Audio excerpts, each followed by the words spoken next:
Nós vamos retomar uma conversa hoje que nós fizemos na semana passada, que é sobre o seguinte, ficou muita dúvida.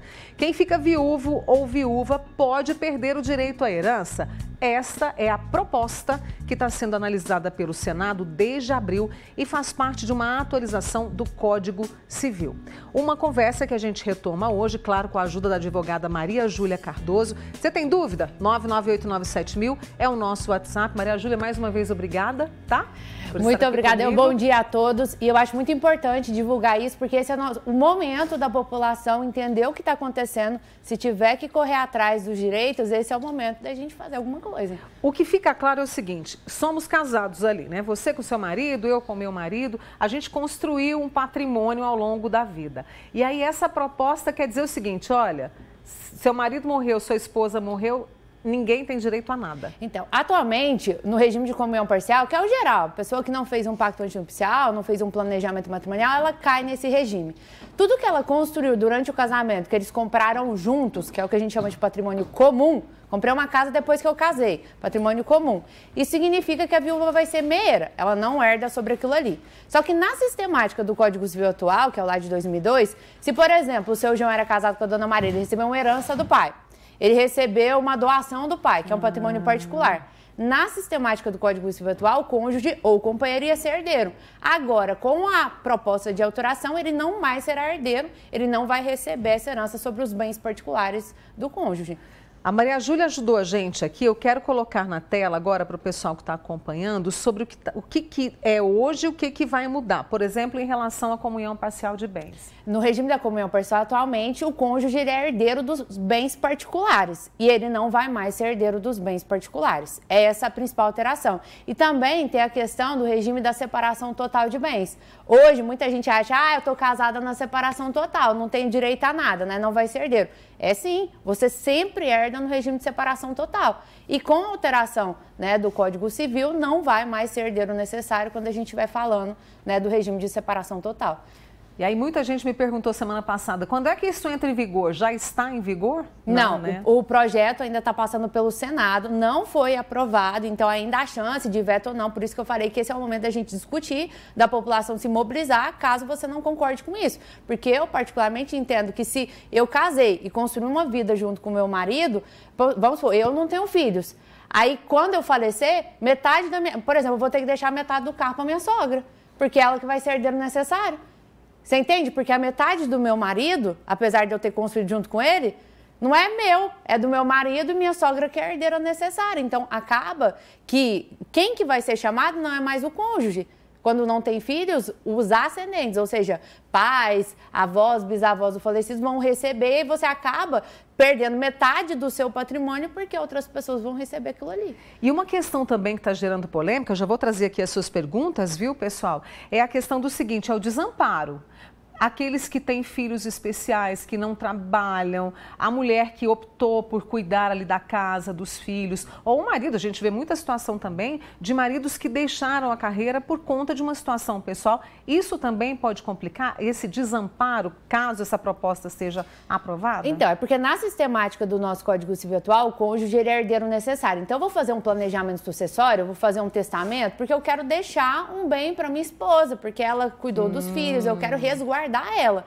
Ela está computada ali como herdeiro necessário, então ela acaba conseguindo ficar com uma parte maior do patrimônio, chegando muitas vezes a 75%, até mais, a depender dos casos. Agora, quando eu tiro ele do herdeiro necessário, metade do patrimônio necessariamente tem que ir para os herdeiros necessários. Então, não vai para esse cônjuge. Então, acaba que eu restringo um pouco até a parte que eu posso deixar para essa pessoa. Só que, atualmente, no Código Civil, no artigo 1831, a gente tem o direito real de habitação, que é um direito resguardado ao cônjuge ou companheiro sobrevivente de morar de graça na residência que era casal ali, né, do casal.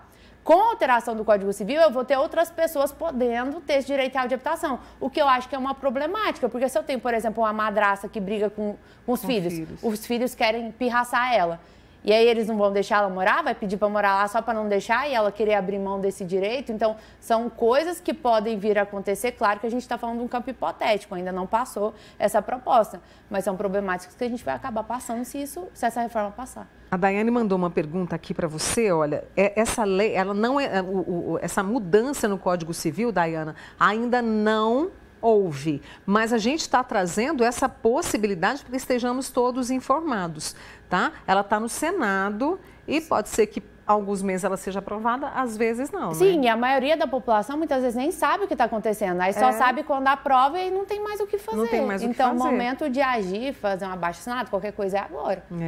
Inclusive, ela tem dúvidas sobre herança. Por exemplo, e quem já está com o inventário quase finalizando? Segue o barco, né? Quem está com o inventário finalizando, aplica-se a regra do Código Civil vigente na época do óbito. Então, vamos supor que eu tenho o seu João, ele faleceu em 1979. Eu vou pegar o Código Civil de 1916, porque ele morreu na vigência daquele código. Se eu tenho o seu João que morreu em 2015, eu vou aplicar o Código Civil de 2002, porque aquele era o Código Civil vigente. Então, essa alteração, ela só vai valer para óbitos após a vigência desse código. Então, vamos supor que passe em dezembro de 2024 esse código.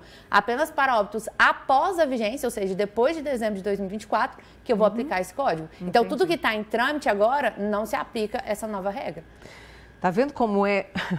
É burocrático demais. Muito. Gente, é muito burocrático. Mas pode deixar que o Manhã Total vai te atualizando junto com a ajuda aqui da Maria Júlia. Deixa eu trazer mais dúvidas para vocês aqui de uma amiga. Sou casada há 36 anos com comunhão de bens. Não vou ficar com nada, tenho só uma filha. Mas aí você tem que olhar para o patrimônio. Se você adquiriu na constância do casamento, exemplo, você casou... Qual foi o ano que ela falou? Há 33 anos. Há 33 anos. Vamos supor que vocês compraram uma casa durante esse casamento. Provavelmente ela cai na hipótese do regime de comunhão parcial, se ela não tem pacto antinupcial, ou não caiu nas hipóteses de separação obrigatória, por exemplo, casou com, na época era 60 anos, com mais de 60 anos, enfim, provavelmente ela está na parcial. Ela vai ter direito de meação sobre esse bem. Então, ela vai ter direito à metade por força de meação, a outra metade vai para os filhos, se esse filho for dele, ou se não tiver filhos, vai para os pais desse cônjuge. Eu queria que você explicasse, até era uma pergunta que eu ia trazer para você agora, depois dessa amiga, a questão de herança e meação. O que é isso? Um independe do outro, um está ligado ao outro? Porque as pessoas confundem, né, Maria Júlia? Com certeza. É porque, assim, meação, ela é um instituto de direito de família. Isso significa que, vamos supor, fica fácil entender quando eu penso assim, eu vou divorciar hoje. Por que eu tenho direito no divórcio? Então, a gente comprou junto durante o casamento, então eu vou ter direito à metade porque era meu também. Isso Entendi. é meação. Agora, na herança, eu estou recebendo porque a pessoa morreu. Não é porque eu era casado. Tanto é que se eu comprei uma casa durante o casamento, regime de comunhão parcial, e recebi uma doação do meu pai durante o casamento. Esses dois, seu João e a Dona Maria. Se eu for divorciar hoje, a casa fica metade para cada. Essa doação que o seu João recebeu não entra na partilha do divórcio, que é patrimônio particular. Só que aqui no inventário é diferente. Aqui, Dona Maria tem direito de meação do mesmo jeito, porque já era dela, não está recebendo porque o João morreu. Só que aqui ela vai ter direito de herança. Por quê? Porque ela vai receber porque o João morreu.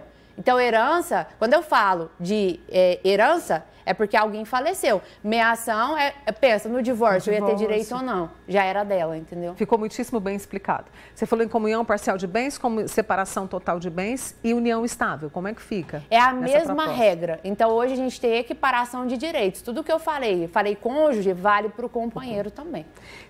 A Terezinha está perguntando, por exemplo, nessa proposta que está sendo avaliada, eu estou sempre repetindo isso aqui para vocês, pelo Senado desde abril, ainda não entrou em vigor, mas a gente está trazendo aqui o que pode acontecer. Como é que fica o caso, por exemplo, de pensão por morte?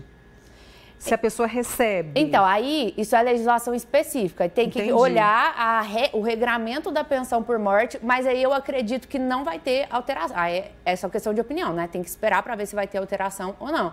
Que o cônjuge vai continuar tendo direito a receber essa pensão por morte. Mas aí a gente tem que esperar as cenas dos próximos capítulos. Outra amiga minha aqui, a Terezinha, a filha é herdeira única, o pai e os avós já faleceram, e o tio não quer fazer o inventário, segundo ela aqui, para não ter que compartilhar nada, para não dividir nada. Ela disse que foi mãe solo. Então, mas aí, nesse caso, por exemplo, falou que tem só filha.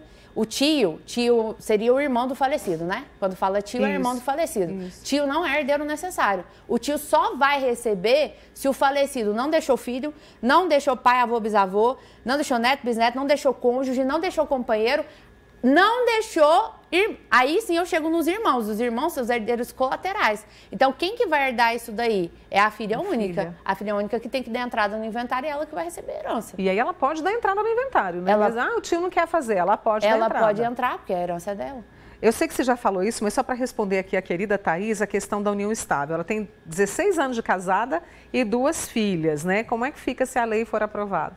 A mesma regra do cônjuge. Então, provavelmente ela está numa união estável, no regime de comunhão parcial. Isso significa que os bens que eles adquiriram na constância dessa união, né, foram comprados aí durante essa união, ela vai ter direito de imeação. Agora, sobre o patrimônio particular dele, que pela sistemática do Código Civil atual ela seria herdeira, ela não vai ser mais herdeira. Muito bem. Deixa eu trazer só mais uma pergunta, Marielle. A Lorena do Pampulha, o marido morreu em março agora, sinto muito, viu, Lorena? O inventário não saiu, temos somente uma filha. Ele não tem pai, somente a filha. Fica 100% para ela ou é dividido entre ela e o irmão? Não, hoje quem vai receber é a filha e ela, que é a esposa. Né, que tá aí, que é companheira. Então vai dividir entre a filha e a esposa. O irmão não recebe nada, não. Por quê? Porque tá lá no artigo 1829, inciso 1. O cônjuge ou o companheiro, ele concorre com os descendentes nos bens particulares. Aí, se for patrimônio comum, aí ela tem direito de imeação e não de herança. Essa é Maria Júlia Cardoso, advogada, né, especialista aí no direito da família, explicando pra gente sobre essa possibilidade, né, do novo Código Civil trazendo essa alteração e claro que nós vamos acompanhando passo a passo. Obrigada, Maria Júlia, mais uma vez, viu? Obrigada eu. E parabéns aí por informatizar a população, porque muita gente acaba que não fica sabendo e é a hora de lutar pelo direito. Essa é o nosso caminho. Obrigada, tá? Boa semana pra você.